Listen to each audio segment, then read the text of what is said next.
Hello, everybody. This is Activities Across Grade Levels, and today we are getting our arts and culture on. And you might say, well, that must be why you wore that very colorful shirt. Actually, this is a relay for life, anti-cancer, down with cancer, right? And so, find out in your community, like there's probably some group that does relay for life, but they're not meeting. They can't do anything right now. They're still doing something. Donate. All that stuff goes to a good cause in the Just Saying department. Oh, look at the value of that slide right there. Very nice.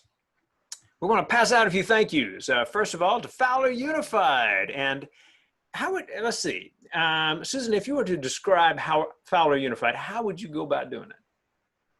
Fowler Unified School District. We are a small rural farming community that has the strengths of a very large second language learner population. We have the strength of being in the agricultural center of California. We have the second largest raisin company in Fowler, the city of Fowler, and that really does, it's very much a part of all we do is the raisin industry and grapes, just because we have a very large FFA, lots of the agricultural industry alive in our schools. So we are a very cool, small but mighty district in Central California.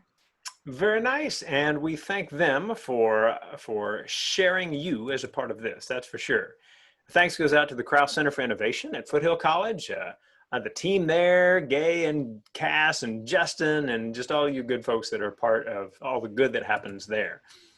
A thank you goes out to Richard Byrne of Free Tech for Teachers, my teammate with the two EdTech guys take questions and share cool stuff webinar, which happens earlier in the day on Thursday.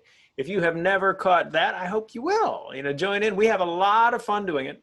And if you're in that space of like, I like a good idea and I like a lot of fun, that's kind of the goal. Hope you'll join us. All right.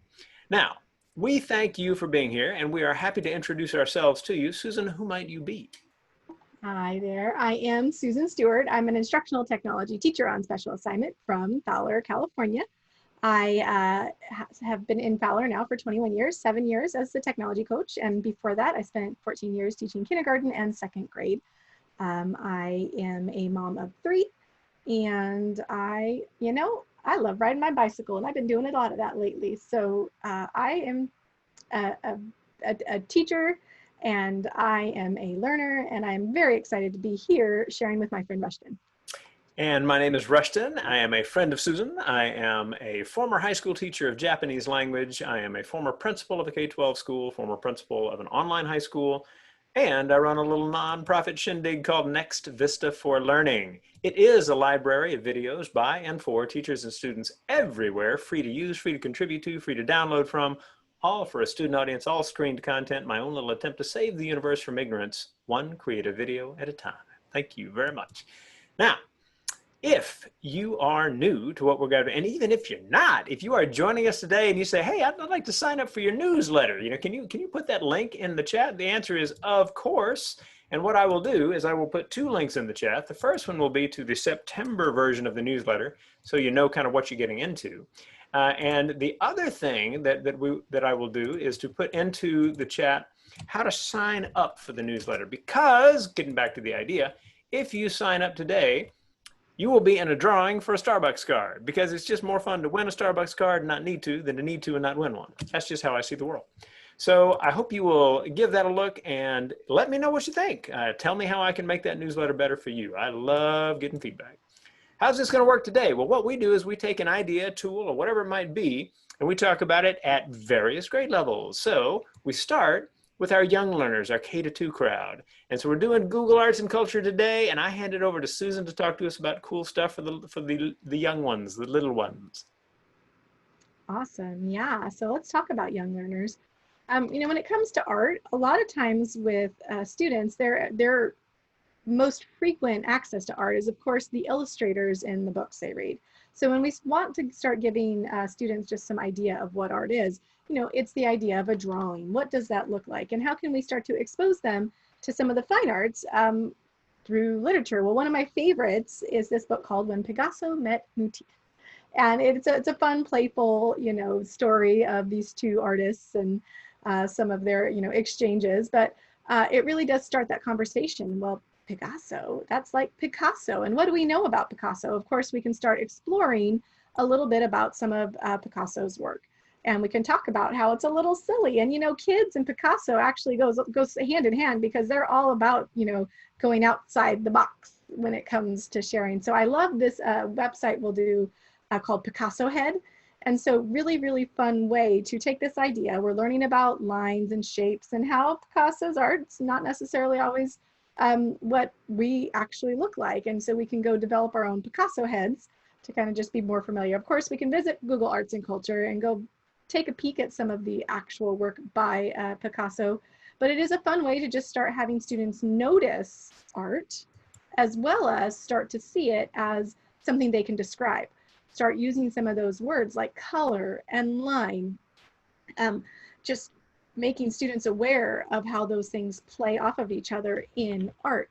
One of my other favorite books to have students start talking about art and creating art and sharing art is The Dot by Peter Reynolds, because oftentimes kids will think, oh, I'm not very good at it. And just the mindset of anything you make can be beautiful, and how we all make our own unique mark on the world. So both of those are great ways to kind of just get them exploring the idea of creating and sharing art in just as in its beauty, and taking a look and identifying features of art. Of course, it wouldn't be me if I didn't mention Seesaw. One thing I love to do with Seesaw is give students that opportunity to potentially recreate a piece of art. So I can use the features of Seesaw and use the tools available in Seesaw for students to start noticing things like brush strokes and form and color, and have them recreate those side by side. This is the original Picasso, and what might you do using some of those?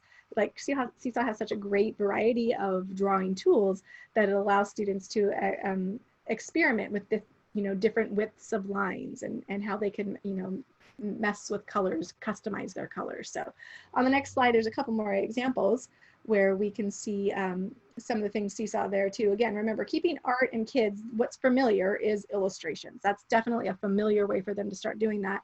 And of course, wanting them to recognize, what drawing and art is all about.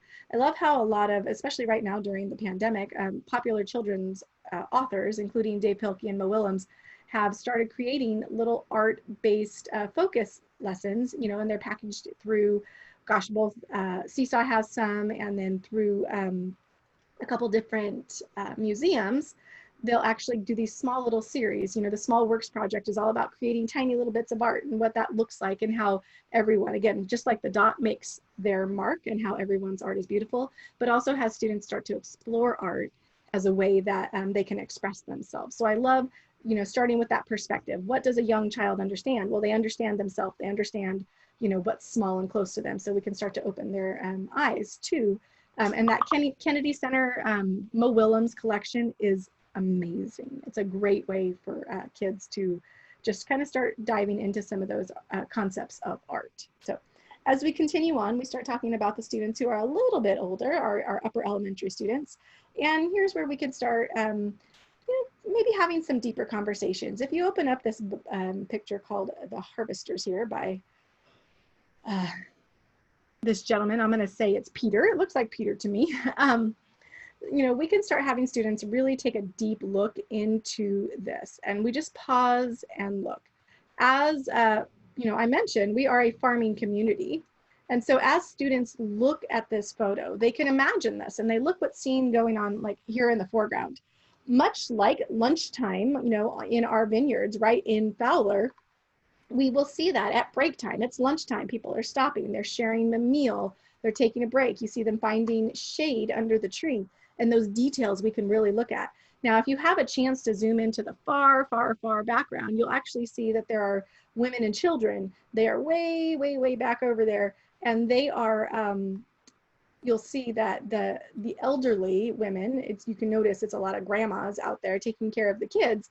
Why? Because the adults are working.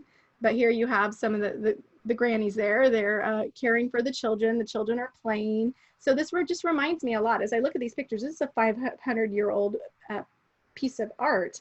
But as I look at that, I think of how we can compare then and now. What, how is that like? What goes on in a regular day, a non-coronavirus time, of course, as well as, what's going on out in the fields, in our farms. We have a population of adults working, we have a population of children, playing over there, just how they can make the connections to today, very similar idea 500 years later, and just those then and now kind of conversations we can do, zooming in and seeing this isn't so uncommon, stopping, having a break, joining in the shade, and just what's going on there, taking a little break from the work. So I love that opportunities to just have students start to make those connections to things in their own lives. Also there, my favorite, with kids, if we want something meaningful to them, for just to go, you need like a little brain break. They say that, exploring art and creating art can be so stress relieving for kids.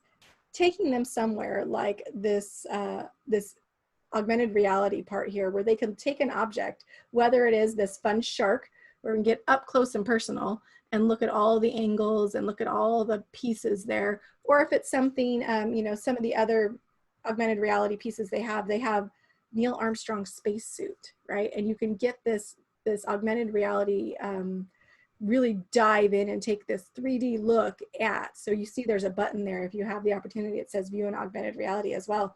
Really, really, really dive in and take in the lower left-hand corner. We can really, really get in and see a lot of good stuff. So if you have the app, you can actually go to that next level and really see this live. So again, giving kids just that time to kind of explore and tinker, find their interests and their passions, and take a closer look, right? Sometimes we're in such a hurry to get through learning that we don't just give them a chance to tinker. So I love finding something interesting like this, like an animal they're studying, or maybe, again, a historical artifact, the Liberty Bell, Neil Armstrong spacesuit. That's some really cool stuff. And in arts and culture, they have that whole augmented reality section where kids can take a close look, a 3D look at many different objects. Just some of my other, just really exciting ones we can take a look there is, I found myself getting lost in this just in the last hour. The Hamilton craze is, has definitely erupted even more so since they have it available on Disney Plus. And my own 5th grader is she's just passionate about all things Hamilton, which is appropriate because in 5th grade, they learn a lot about the American Revolution. They learn about the forming of our Constitution. So it just so well goes hand in hand with what she's, learned from, of course, the play Hamilton. And so, just this, I can't wait to share this with her because she's just going to be fascinated as you turn through the pages of this Hamilton resource. As you turn the page, you see some photos or some drawings, some depictions of the time. These aren't actual photos, they're, art, of course, because they are a bit old. But then some of the pictures of his actual writing, in the play Hamilton, we learn a lot about all the writing he just wrote and wrote. So the idea that kids can sit here and look at some samples of the things he wrote, I just imagine how we can just reach out to kids and their passions and just give them a place to just go explore some of this. Really great resource, just so many opportunities and so few limits. Of course, when I take young learners to Google Arts and Culture, there's a lot of intentionality there because we know as we flip through the pages, sometimes you find some real life things that may not be as appropriate for young learners. So it is a good time to have a conversation about what you find when you're browsing, even in very safe places on the internet. We all remember watching the nature related shows you might watch, and know that sometimes you come across those things and have that real life digital citizenship conversation of what you might see when you're, in a place like this, and the responsibilities that come with having access to these resources. Isn't something I would necessarily hand over to a 7-year-old right away, but I do love the guided conversations we can have when we start looking into Google Arts and Culture. Wonderful stuff. Thank you very much. Let's take it right up to middle school, that special age in our society. And let's look at some of the things that you can do. First, as a teacher, just remember that one of your options is just to create a set of favorites. So what you might do is you say, okay, I am going to pick certain items that I find as I float along in the different things that are out there, and just populate them, right? So if you really want to come back to talking about the Scream or something like that, right? You can make your way to that one, and by clicking the little heart, it appears in your favorites. You can create galleries of specific sets. And this is yes, it's interesting as art, and yes, it's interesting to talk about value and color and all of the different things that you do there. But it's also the kind of thing you can use to start a class. Hey guys, how does this relate to what we did in the last class, right? I'm a big fan of using visuals, and why not great art to get them to come up with what they covered before rather than spoon feeding them the review. So make sure you're using that option to just to take stock of the stuff that you run across that you think that's really, really cool.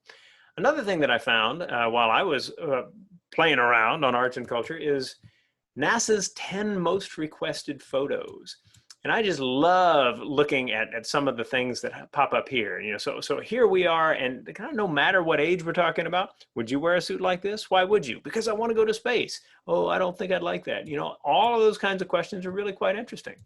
And so we can keep going through this as we go. We can say, all right, what does it mean to think about, the Earth is the blue marble, right? The Earthrise, and trying to decide how you think about protecting the planet as a function of this. So many astronauts have come back and become like raging environmentalists, really as a function of understanding our small part in the universe. And get some good history. Here is a good shot from 1969 and the moon landing. A lot of people think that that this particular piece was Neil Armstrong, but as it reminds us here, this Neil Armstrong is actually that guy right there in the reflection. So you learn cool bits as you go, and as you look at these different pictures. Now we're up to 1984, right? You can really begin to start imagining, well, what is the development of technology over time? What is the development of technology in your time, right? Are cell phones different now than they were when you first got one back in the day, if you ever had one or anything like that?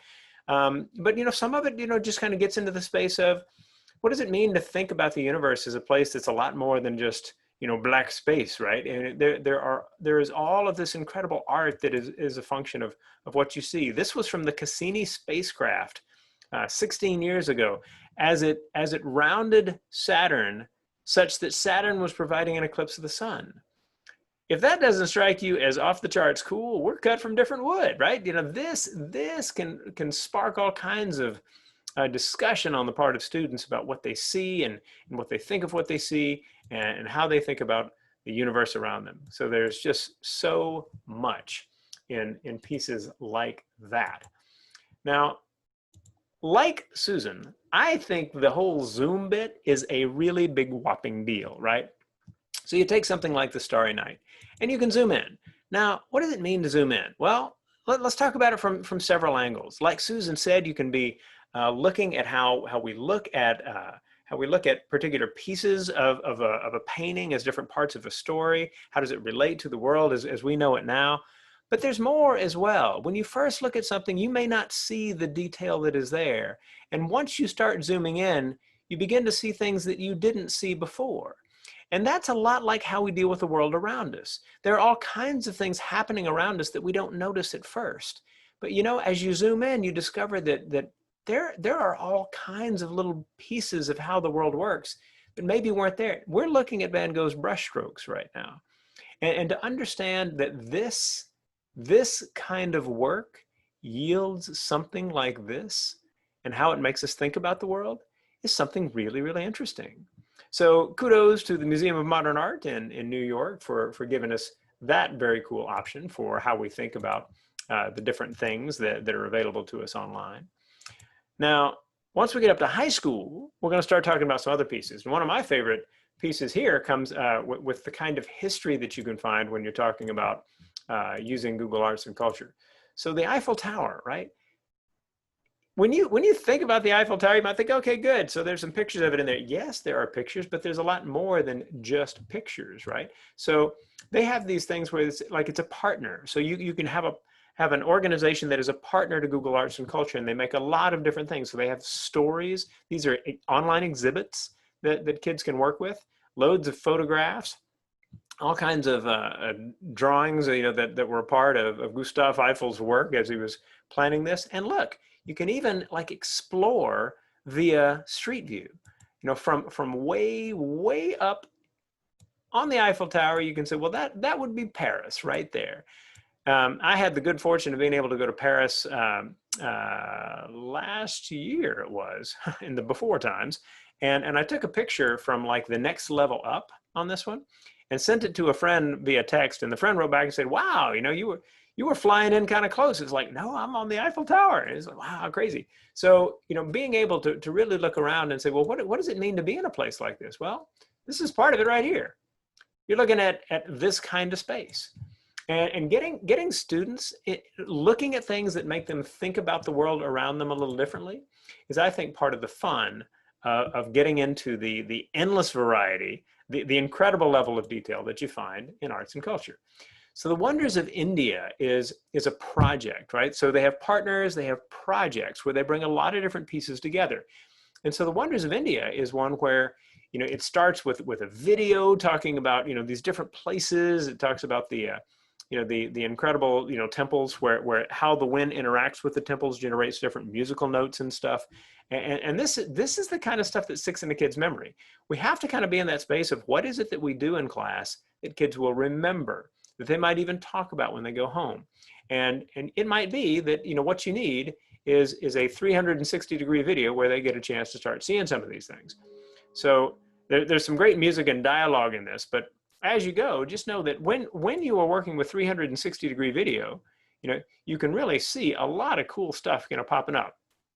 Now, as it goes through, you can say, all right, well, let's see, what do I see? And there was that guy climbing, back up there, and now we're on a river and we're looking around. You've got control over this. So this active level of engagement with what you're looking at allows a level of engaged focus that a lot of kids really need to really kind of be where they need to be in order to ask good questions about what they're experiencing.